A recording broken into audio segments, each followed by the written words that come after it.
Muito bem, já estamos de volta aqui com o Esporte Record News, nessa sua segunda-feira. Deixa eu pegar o boa noite aqui do meu parceiro Paulo Duarte. Boa noite, Flavinho. Paulo, tudo bem? Tudo em paz, graças a Deus. Um abraço, minha gente amiga do esporte. Uma semana para o esporte, para todos em geral. Tá certo. Daqui a pouco a gente vai falar de Campeonato Brasileiro, hein? O que você riu? Nada. Deu vontade, eu não sei porquê, rapaz. O pessoal aí adora a segunda, rapaz. Eu não sei porquê. Daqui a pouco a gente vai falar mais sobre isso. Primeiro, Paulo, eu quero chamar a sua atenção e do amigo telespectador por uma matéria que foi feita pela nossa equipe de jornalismo e que mostra um programa desenvolvido pela Prefeitura de Vitória e que está fazendo muita gente feliz. Vale a pena a gente acompanhar. Vamos ver a matéria. Amanhã nesta academia de Vitória e a Josi já está com energia lá em cima. Ela corre, chuta e vai à luta. Uma batalha pela saúde. Pesei 114 quilos, comi praticamente uma pizza grande inteira, sozinha, muito McDonald's, cerveja, refrigerante. E tem 6 anos, novembro fez 6 anos que eu fiz a redução de estômago. E depois disso eu mantive 5 anos com alimentação. E há 1 ano agora eu vim para academia. Nessa foto é possível ver o tamanho da mudança no corpo e na vida dela. Força para tanto vem de dentro e que inspira os colegas da academia. O professor se diz orgulhoso com o exemplo dela. Ela é uma das alunas que mais me dá orgulho de dar aula aqui. Né? O resultado dela, principalmente em perda de peso, já foi bem grande. E ela está com a gente aí tem uns 4 meses já e evoluindo cada vez mais. Tanto que em pouco tempo eu consegui dar o primeiro nível de graduação para ela. Né, e ela tá correspondendo. Já com o esporte fazendo parte da rotina, Josiane decidiu ir além e se desafiar. Perdeu 4 quilos em apenas 1 mês. Para alcançar a meta, Josiane dividiu o desafio em períodos de 21 dias, melhorando a alimentação, fazendo exercício físico e colocando a família nessa luta. E o resultado foi surpreendente. A ideia partiu de um programa da Secretaria de Saúde chamado Movimento 21 Dias para a Vida Saudável. Nós temos vários estudos aqui, por vários especialistas, não só no Brasil, mas no mundo inteiro, que estudam mudança de hábitos, né? E eles chegaram a uma certa conclusão a respeito de que, se as pessoas tiverem uma prática durante 21 dias, essa prática acaba se incorporando como hábito. Por isso é que nós lançamos esse desafio para a população, dela tentar mudar de vida durante 21 dias seguidos. O programa pode ser acessado pelo site e até mesmo por um aplicativo recém-lançado para smartphones. Uma aposta ousada na prevenção. Nós estamos propondo que as pessoas tenham práticas de vida saudável muito simples, não tem que gastar dinheiro com isso, não tem que fazer mau esforço. São práticas que se incorporam no dia a dia das pessoas, né? Então, como andar, como tomar água, bastante água, como subir de escada, trocar o elevador pela escada, né? E isso tem sido assim, um sucesso muito grande. Nós temos acompanhado aí, não só pelo site, né, mas pelas redes sociais também, como está havendo assim, uma adesão enorme ao programa, né? A Josi já completou o primeiro ciclo de 21 dias e o resultado foi tão bom que ela já começou mais um. Eles te mandam um e-mail todo dia, então todo dia você tem aquela lembrancinha de você fez. Aí eu marquei redução de alimentos industrializados, açúcar, óleo, trocar elevador por escada, essas coisas, e é bacana. Você vai fazendo como se fosse uma brincadeira, você nem nota. Legal, bacana. E que mudança a moça teve, hein, Paulo? Rapaz, mudança impressionante, mas não é só do corpo, não, Flávio. Tem que ser a mudança da mente, dos hábitos alimentares e da maneira como você quer viver. É um baita programa aí desses 21 dias do governo do estado e tudo mais, isso, né? A matéria que era da Prefeitura de Vitória, mas é do governo do estado, do exatamente, Espírito Santo, né? Exatamente. E o detalhe, 21 dias. O que são 21 dias para uma sequência de vida para você? Você já tem alguma coisa que você quer fazer aí, instituir em 21 dias? Eu? É? Quem sabe Você depois... já pedala, né, Paulo? Já virou um hábito, né? Não, eu pedalo normalmente, me sinto muito bem por isso, com meus 64 anos de idade. Agora, vamos tentar falar isso depois do Natal. 64 com corpinho de 38, Quem 39. dera. Quem dera. Paulo, vamos trabalhar. Marco Vamos. Vicente, novo presidente da CBF. Ontem eu vi no noticiário nacional muitas críticas, viu? Muitas críticas com relação ao Marco. Agora, o que você particularmente acha, Paulo? Olha, eu conversando inclusive com a Adriana no Hora News, no final de semana, eu não posso dizer, e ninguém tem que imaginar isso, vai mudar alguma coisa para o futebol capixaba agora? Não, não vai mudar. Não vai mudar no futebol brasileiro, não vai mudar na seleção brasileira. vai dizer se vai continuar a mesma coisa. Não é a mesma coisa. O Marcos está interinamente comandando a CBF. De repente, como no Brasil tudo muda tudo em favor do Del Nero e o Marcos vai sair. 3 meses, 2 meses, 4 meses, pode ficar até o final do mandato, ao final dessa gestão. Então não vamos colocar macaquinhos na cabeça de que vai ser a salvação. Não vai. Vai continuar o mesmo esquema de trabalho na Confederação Brasileira de Futebol. Agora, as críticas inclusive são as terríveis. críticas são relacionadas ao fato de o Espírito Santo ser um estado que não tem ainda um futebol com representatividade no cenário nacional. Não tem agora, teve, Flávio. Tanto é que quando o Marcos assumiu, nós estávamos na Série B. Hoje tem 20 anos quase que nós estamos na Série D. Desculpa somente do Marcos. Não estou aqui defendendo o Marcos Vicente, não. É uma realidade. Mas quem coloca o Marcos lá? Eu sempre bati nessa tecla. É ele que vai para lá sozinho? Não. São clubes, ligas e tudo mais. Então, neste conjunto todo, todos são culpados. Agora, ele chegou lá numa situação que eu, sincero e honestamente, jamais assumiria a Confederação Brasileira de Futebol na atual conjuntura. Muita turbulência, né? Não, o Flávio, é um descrédito total. E na sexta-feira a Adriana me perguntava, Paulo, o maior desafio do Marcos Vicente é a seleção brasileira? Eu disse, não. O maior desafio é o Profut. O maior desafio que o Marcos vai ter agora, no ano de Concordo 2016. plenamente com você. Quero ver como que ele vai arrumar com esses clubes que estão sem a documentação, Exatamente. não estão em condições de disputar campeonato. E um Será que detalhe, ele banca isso aí? duvido que a cruz é pesada. Diga uma coisa, ninguém é obrigado a ir para o Profut.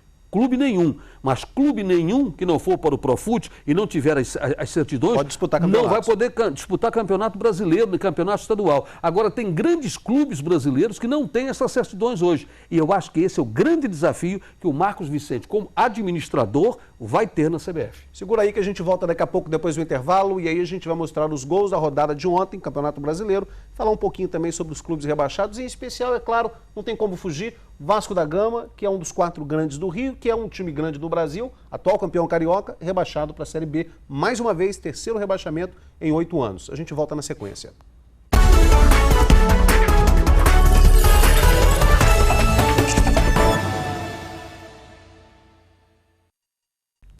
Olá, hoje é segunda-feira, dia 7 de dezembro de 2015. É mais um Esporte Record News que está começando aqui na Record News Espírito Santo. No programa de hoje você vai ver um programa da Prefeitura de Vitória que está fazendo muita gente mudar os hábitos. Daqui a pouquinho todos os detalhes. E ainda, vou receber 2 feras do ciclismo capixaba, 2 campeões brasileiros que participam conosco do programa de hoje. E tem ainda os gols que marcaram a rodada do final de semana, a última do Campeonato Brasileiro de Futebol. Os comentários de Paulo Duarte e a sua participação, amigo telespectador.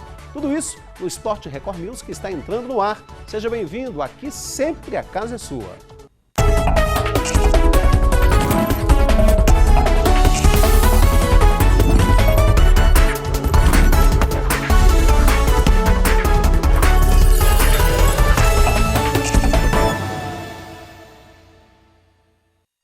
Boa noite. Logo na abertura do nosso programa, eu quero lembrar que você pode nos ajudar a fazer o Esporte Record News. Sugestões de pauta são bem aceitas. Você pode mandar para o nosso e-mail esporte@recordnewsas.com.br. Se você quiser interagir com a gente no Face, o nosso endereço é o facebook.com/recordnewsas. E é sempre bom lembrar que, além dos canais de televisão que sintonizam a Record News de ponta a ponta no Espírito Santo, você também pode acompanhar a nossa programação pela internet, 24 horas por dia, de qualquer lugar do Brasil ou do mundo. É só você acessar www.sinoticias.com.br/recordnewsas.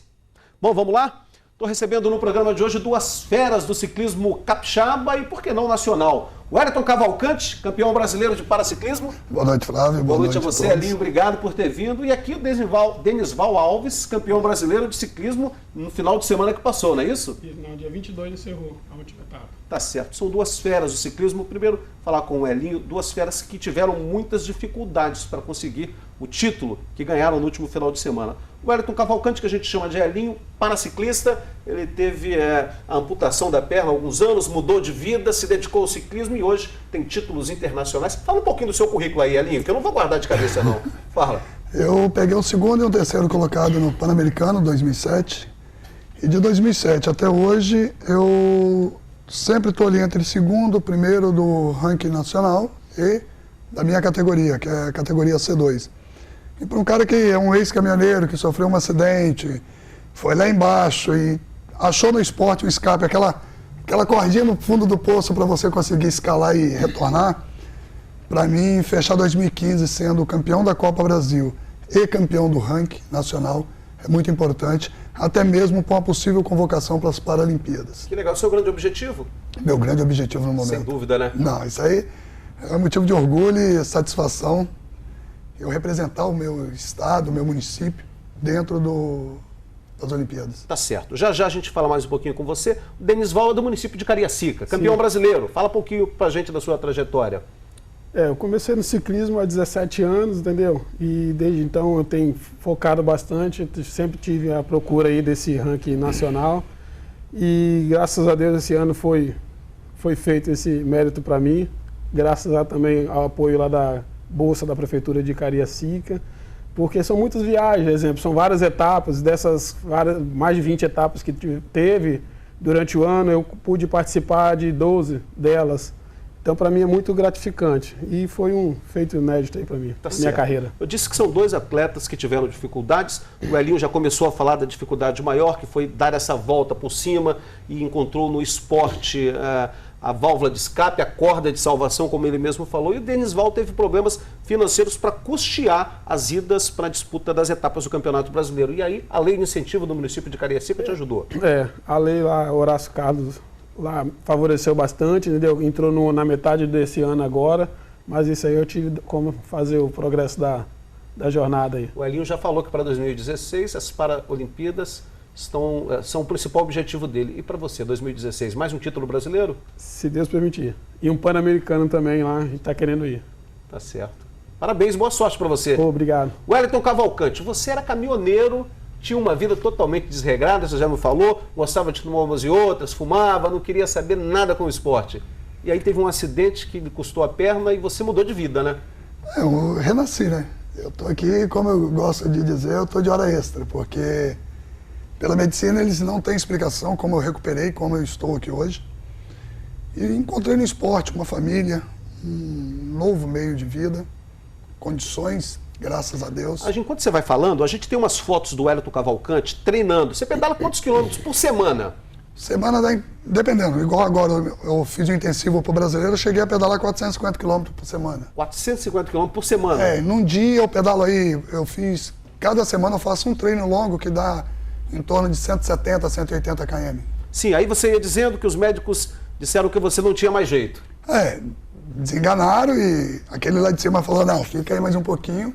Eu, graças a Deus, tive essa oportunidade de permanecer aqui na terra, vivo.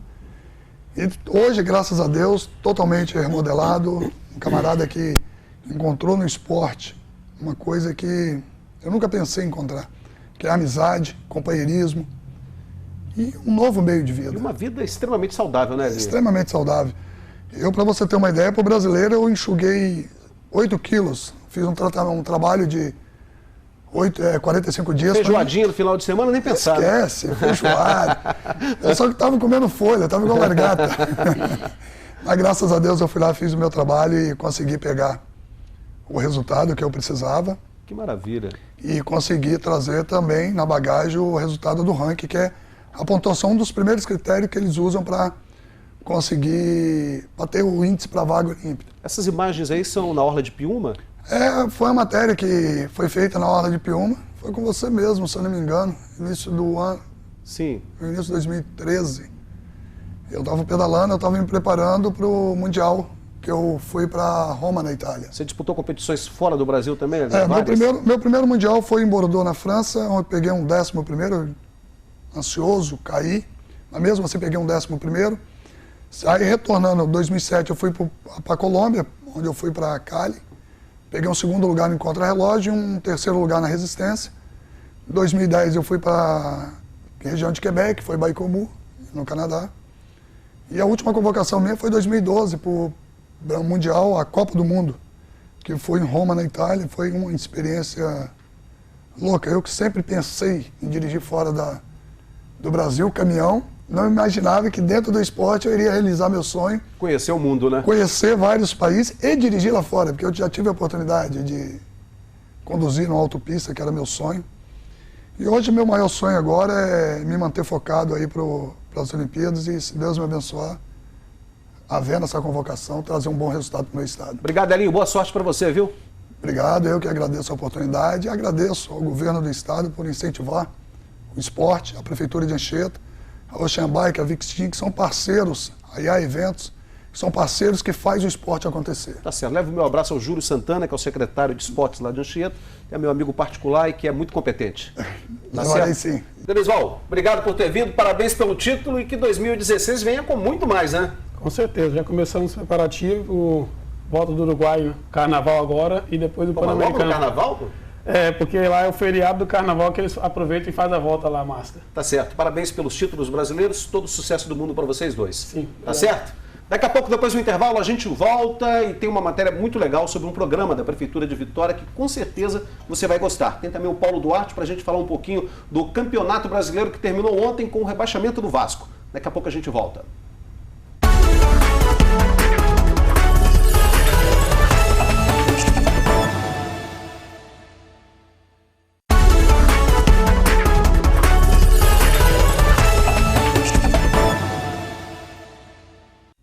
Já estamos de volta com o Esporte Record News nessa sua segunda-feira e agora hora de falarmos de futebol, hora do Campeonato Brasileiro, os gols que marcaram a última rodada do Brasileirão, gols que você vai ver agora aqui em nosso programa. Rola aí. O Vasco precisava vencer o Coritiba e ainda secar outros adversários para se livrar da segunda divisão, mas não conseguiu sequer fazer a parte dele. O empate sem gols rebaixou os cariocas para a Série B pela terceira vez em apenas 8 anos. Em Florianópolis, o Figueirense saiu na frente do Fluminense com gol do talismã Marcão. A vitória livrava os catarinenses do rebaixamento. Poucos minutos depois, a euforia deu lugar à tensão, já que em São Paulo, o Avaí fez 1-0 em cima do campeão Corinthians com Claudinei. A vitória salvava os havaianos da degola e empurrava o maior rival para a Série B. Aos 32 do segundo tempo, Wagner Love, vice-artilheiro do Brasileirão, deixou tudo igual em Itaquera. O empate em 1-1 rebaixou o Avaí. A última rodada do Brasileiro era decisiva para o Goiás. O time esmeraldino lutava contra o rebaixamento. Já o São Paulo tinha a oportunidade de conquistar a vaga para a Libertadores da América. Fred, do Goiás, foi o único que levou um certo perigo no primeiro tempo ao tricolor. Susto que parece ter despertado o São Paulo. Renan, goleiro do Goiás, teve que defender o time esmeraldino nesse ataque do São Paulo. E no último minuto do primeiro tempo, mas Ganso chutou para longe a oportunidade de abrir o placar. O Goiás fez o que pôde, mas nada de encher os olhos. O São Paulo segurou o jogo inteiro e nos acréscimos, Rogério, que tinha acabado de entrar, acertou um chute certeiro no ângulo esquerdo do gol do Goiás e definiu o placar. O Internacional, que ainda sonhava com a vaga na Libertadores, fez a parte dele, venceu o Cruzeiro com 2 gols de Vitinho. Mas a vitória do São Paulo contra o Goiás tirou qualquer chance da equipe gaúcha. O Atlético Mineiro derrotou a Chapecoense por 3-0 no Mineirão e confirmou o vice-campeonato. Patrick fez o último gol da partida. O Grêmio terminou em terceiro. Na última rodada, venceu o já rebaixado Joinville por 2-0 em Santa Catarina, num jogo com um gramado muito prejudicado pela chuva. Os gols foram de Marcelo Oliveira e Bobô.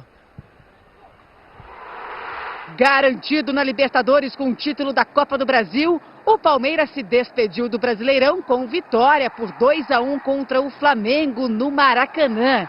Vitor Hugo fechou o placar aos 44 minutos do segundo tempo. Com destaque para este belo gol de Geovânio, o Santos encerrou o Brasileirão com goleada por 5-1 contra o Atlético Paranaense na Vila Belmiro. E Diego Souza garantiu a vitória do Sport contra a Ponte Preta em Campinas, no interior de São Paulo. Pois é, e o Galo conseguiu mesmo o vice-campeonato.